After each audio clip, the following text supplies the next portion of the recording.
So my name is Jamie Zeldman, and I'm going to be the moderator for this session. So without further ado, we will jump right into the first speaker. So we're going to be having Jade McNamara speak to us today about the Money Expenditures Survey. So Jade is an assistant professor and registered dietitian in the School of Food and Agriculture at the University of Maine, where she teaches courses on community nutrition, evaluation, and community-based participatory research. Her research interests includes perceptions of the environment, nutrition literacy, and healthy behavior change. She loves to include undergraduates in the research process and inspire them to question and assess health behaviors and health behavior change. Dr. McNamara received her bachelor's and master's degree in Nutrition and Dietetics from West Virginia University. She went on to complete her PhD and complete her Dietetic Internship program at the University of Rhode Island. So without further ado, we will jump into Dr. McNamara's first presentation. The situation that food insecure college students are in.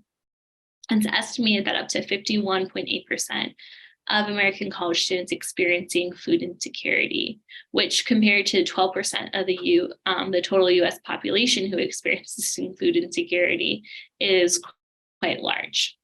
Identified trends which may explain the increasing prevalence of food insecurity in college students include that more students are facing financial challenges now more than ever.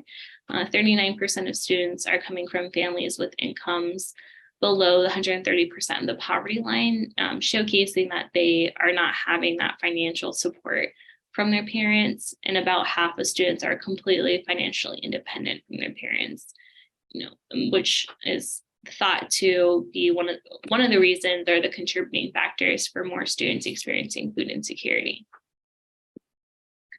The Money Expenditure Survey was developed to capture students' money expenditure, which was previously developed and tested with college students by MacArthur and all in 2018. And the original survey was part of a larger study and was published in the Journal of Nutrition, Education, and Behavior.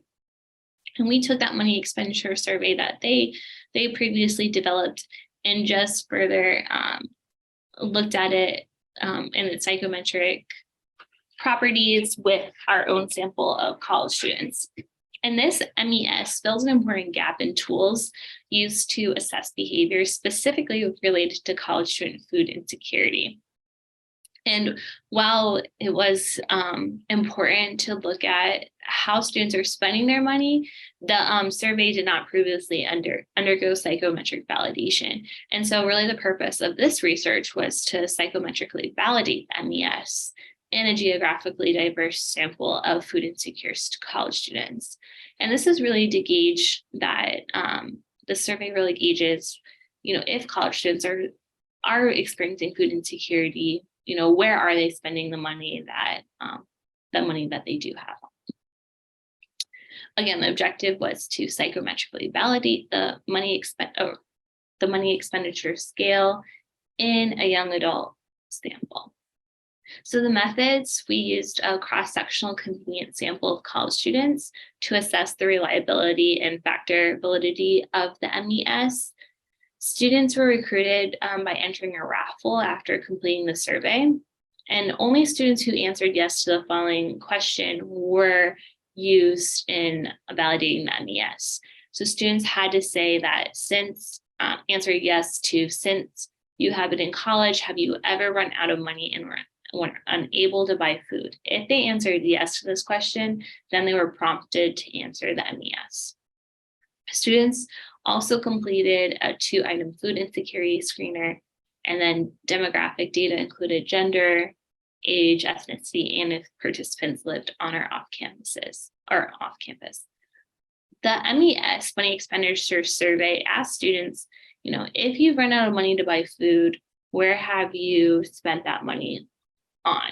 And it gives different categories. So social events, technology, environment, substance use, coffee, fashion, housing, transportation, credit card payments, or school.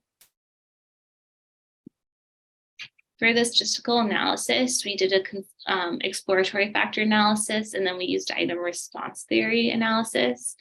25% of the sample was used for EFA, and then the remaining sample was used for item response theory analysis. Logistic regression analysis also determined if MES scores predicted higher odds of food insecurity as a form of concurrent validity.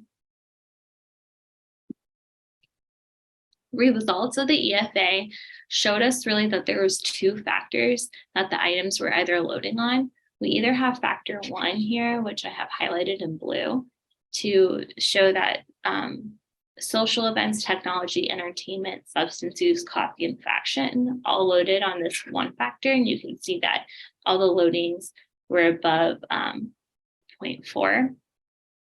And then looking at factor 2, we see that housing, transportation, credit card payments, and school all loaded on factor 2. So it made us want kind of think like, okay, well, factor 1 is looking more at, discretionary spending, where factor 2 might be getting more at bills and things that like are necessities, things that students have to pay. For the IRT analysis, model factor 1 showed good fit to the data based on some of those macro level fit indices and exceptional fit for RMSEA. Model for factor 2 in University 1 also showed good fit based on all indices.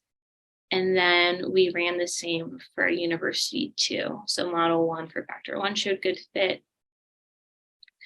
and acceptable fit on RMSEA, but poor fit on some of the other indices to assess best fit. And then model for factor 2 showed good fit based on the chi-squared, CFI, and SRMR, but poor fit based on the RMSEA. And if you think about, again, factor 1, again, was those kind of what we are calling discretionary spending, and factor 2 was necessity spending. This is the concurrent validity estimate results.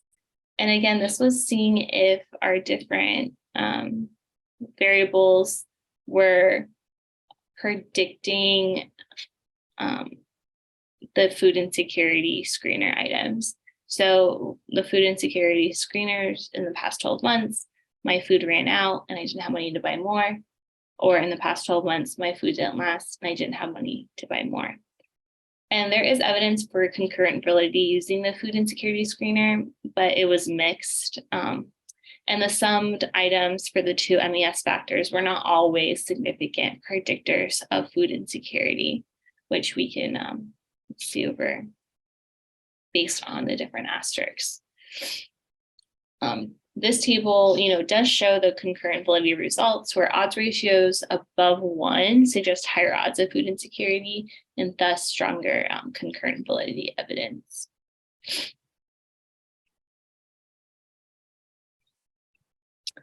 So our overall conclusions, our results suggested evidence for the two-factor instrument based on EFA and IRT results, where factor 1 captures what we are calling discretionary spending and factor 2 captures necessity spending. The IRT results also showed that participants reported spending money more on both social events and school-related payments, and these may be ones that are more burdensome to food insecure students. Necessity spending factor was a predictor of food insecurity in both samples, which we can see here with the odds ratio of above 1 for necessity spending. And again, those were things like housing, transportation, credit card payments, and school. This instrument, can be used to better understand where students are spending their money and how that spending may impact their food security status. And that is the end of that. I'm excited to take any questions that you may have. Thank you. All right, so thank you so much, Dr. McNamara. That was such an insightful presentation and kind of seeing how you've come about validating the money expenditure survey. So Dr. McNamara is not on with us live today for questions, But if anyone does have any questions, we do encourage you to reach out to her directly, and we'll be providing her email address where you can ask any questions or further clarification about that survey.